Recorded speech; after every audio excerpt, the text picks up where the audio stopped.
दोस्तों, शरीर के अनचाहे बालों को किस तरह से हटाएं, चाहे वो हमारे चेहरे के फेशियल हेयर हो या हमारे होठों के ऊपर के अनचाहे बाल हो जो कि दिखने में बड़े ही खराब लगते हैं, हमारी सुंदरता को भी खराब कर देते हैं। दोस्तों, अनचाहे बालों को हटाने के लिए हम लोग तरह तरह की रेमेडी का इस्तेमाल करते हैं, परंतु दोस्तों कई बार ये जो रेमेडी होती है इनका इतना ज़्यादा साइड इफेक्ट होता है कि हमारी त्वचा पर कालापन आने लगता है। हम लोग इसके लिए कई बार वैक्सिंग कराते हैं, थ्रेडिंग कराते हैं, बहुत से ब्यूटी पार्लर में ट्रीटमेंट कराते हैं। आज मैं आपके लिए एक ऐसा घरेलू नुस्खा लेकर आई हूं जिसका इस्तेमाल आपके सारे अनचाहे बालों को निकाल देगा, बालों की जड़ों को कमज़ोर करेगा। इस रेमेडी का कुछ दिनों तक इस्तेमाल करने से आपके बालों का उगना ही बंद हो जाएगा, बाल आपके जड़ से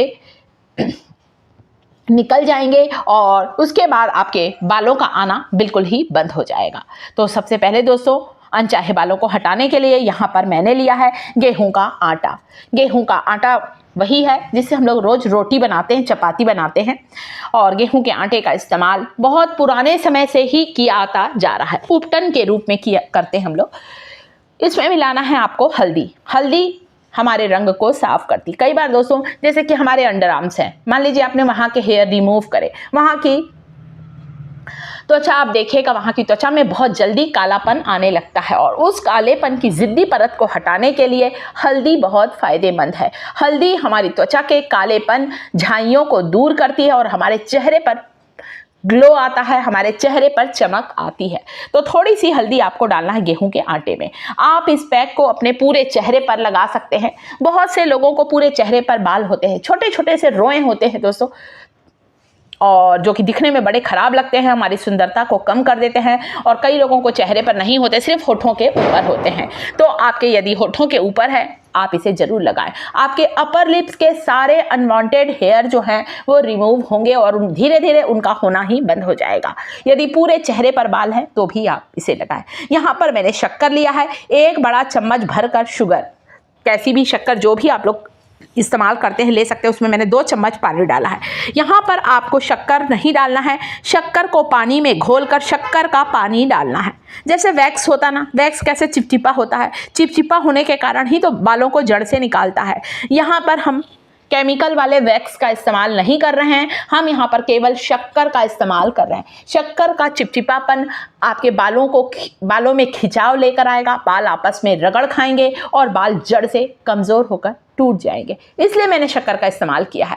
तो सबसे पहले गेहूं के आटे में मैंने चुटकी भर हल्दी डाली है, या चम्मच से बोलें तो 1/4 टीस्पून, 2 चम्मच गेहूं के आटे में हल्दी डाली है। पहले दोनों सूखी चीज़ों को आपको आपस में मिला लेना है।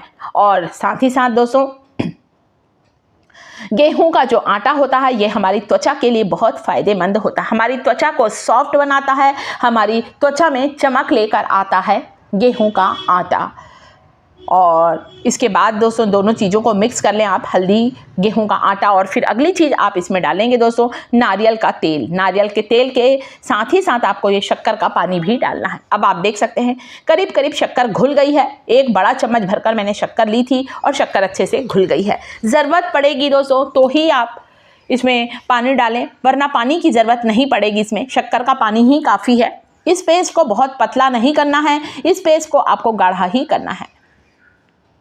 तो यहाँ पर मुझे थोड़ा सा ये गाढ़ा लगा तो मैंने 1 चम्मच के करीब इसमें पानी ऐड कर दिया है, ताकि जो पेस्ट है इसकी कंसिस्टेंसी लगाने के लायक हो जाए।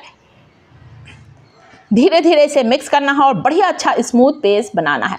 दोस्तों, अनवांटेड हेयर को निकालने के लिए कई बार हम लोग, मान लीजिए पैर में है, हाथ में, हम लोग क्या करते हैं, हेयर रिमूवल क्रीम का इस्तेमाल करते हैं, जो कि हमारी त्वचा को काला कर देती है। कई बार हमारी त्वचा झुलस सी जाती है दोस्तों। कई बार हम लोग जो वैक्सिंग कराते हैं उससे हमारी त्वचा में बहुत ज़्यादा ढीलापन आ जाता है। बहुत से लोग चेहरे की भी वैक्सिंग कराते हैं, जो कि इतना गलत है।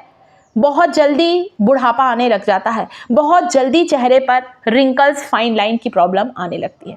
तो सबसे पहले मैं आपको बता रही हूँ, जिनके चिन पे बाल हैं, जिनके होठों के ऊपर बाल हैं, इस पेस्ट को लगाना है। आप इसका कंसिस्टेंसी देख सकते हैं, मैंने इसे पतला नहीं किया, पतला नहीं करना है, थोड़ा सा गाढ़ा रखना है। तो पहले अपर लिप्स में वहाँ लगाएं। अगर पूरे चेहरे पर है तो इस तरह से इस पैक को लगाना है। कभी भी ब्रश की मदद से नहीं लगाएं, केवल अपने फिंगर टिप्स की मदद से, उंगलियों की सहायता से ही इस पैक को चेहरे पर लगाना है। इसे सूखने में कम से कम 12 मिनट का टाइम लगेगा। बहुत ज़्यादा ड्राई नहीं करना है, हल्की सी इसमें नमी हो कि आप रगड़े तो ये निकलने लग जाए। बस जैसे ही इसमें ऐसा लगे आपको कि ये सूखने लगा और थोड़ा सा मॉइस्चर बाकी, इसे रगड़ते हुए निकालना है। तो पहले तो हम अप्लाई कर लें, पूरे चेहरे पर करें, माथे पर, फोरहेड पर। हम लोग कराते ना, आईब्रो बनवाते हैं, आईब्रो के ऊपर कई लोग आजकल थ्रेडिंग करवाते हैं, माथे के ऊपर भी थ्रेडिंग कराते हैं। जो छोटे छोटे बाल होते हैं वो दिखने में ख़राब लगते हैं। सप्ताह में 2 बार इस रेमेडी का आपको इस्तेमाल करना है। सप्ताह में 2 बार करें, आप देखेंगे बाल जड़ से कमज़ोर होंगे। ये देखें, तो इस तरह से मैंने आपको यहाँ पर लगाकर बताया है। मेरी बेटी खुद ही इसे लगा रही है और ब्यूटी पार्लर की तो ज़रूरत ही नहीं पड़ती दोस्तों। हम लोग तो वैसे भी कभी नहीं जाते, नेचुरल चीज़ों का इस्तेमाल करते हैं। इसलिए आज भी एक लंबे समय तक मेरी खुद की त्वचा बहुत अच्छी है। 56 ईयर की एज होने के बाद भी मेरे स्किन में बहुत अच्छा ग्लो है और मेरे 4 या 5 बाल ही सफ़ेद हैं।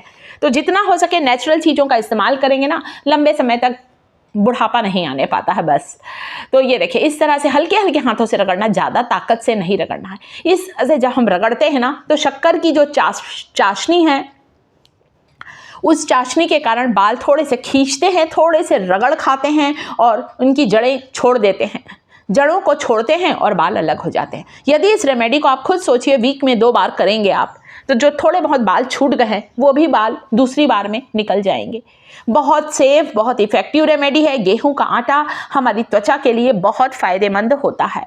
और हल्दी जो है वो हमारे चेहरे पर यदि मुहासे, एक्ने की समस्या है तो उसे दूर करती है। Antiseptic, antibacterial, anti fungal property होती है टर्मरिक में, हल्दी में। इस तरह से हल्के हाथों से मसाज करते हुए निकालना है। एक चेहरे का मैंने आपको पूरा निकाल कर दिखाई, दूसरे गाल का भी ऐसे ही निकालना है। होठों के ऊपर जितने बाल हैं सारे के सारे बाल इस लोई के साथ निकल जाएंगे। इसीलिए तो दोस्तों बच्चे के पैदा होने के बाद कुछ समय तक, कुछ महीनों तक लगातार उसकी लोई की जाती है, उसे उपटन लगाया जाता है, ताकि उसके, खासकर लड़कियों को, ताकि उसके शरीर में जो बारीक बारीक रोए हैं वो होने ही ना पाएँ। तो केयर करें, लंबे समय तक खूबसूरत बने रहेंगे। जितना हो सके नेचुरल, प्राकृतिक चीज़ों का इस्तेमाल करेंगे दोस्तों, आपकी त्वचा लंबे समय तक खूबसूरत बनी रहेगी। बस ऐसे ही मसाज करते इसे निकालना है, रगड़ते हुए निकालना है, बाल खींचकर अलग हो जाएंगे। इसके बाद चेहरे को साफ पानी से धो लें, कोई भी मॉइस्चर लगा लें, जो भी मॉइस्चराइज़र आप लोग यूज़ करते हैं। वैसे मैंने इसमें नारियल का तेल डाला है जो कि आपके स्किन को हाइड्रेट करेगा, आपके स्किन से ड्राइनेस को दूर करेगा। फिर भी मुंह धोकर एक मॉइस्चराइज़र लगा लें, बहुत ही बढ़िया निखार आएगा, चेहरे पर चमक आएगी, क्योंकि हल्दी रंग को गोरा करती है। तो इस रेमेडी को जरूर ट्राई करें, 100% वर्क करने वाली रेमेडी है। वीडियो अच्छा लगे तो वीडियो को लाइक जरूर करें, टिप्स थिएटर चैनल को सब्सक्राइब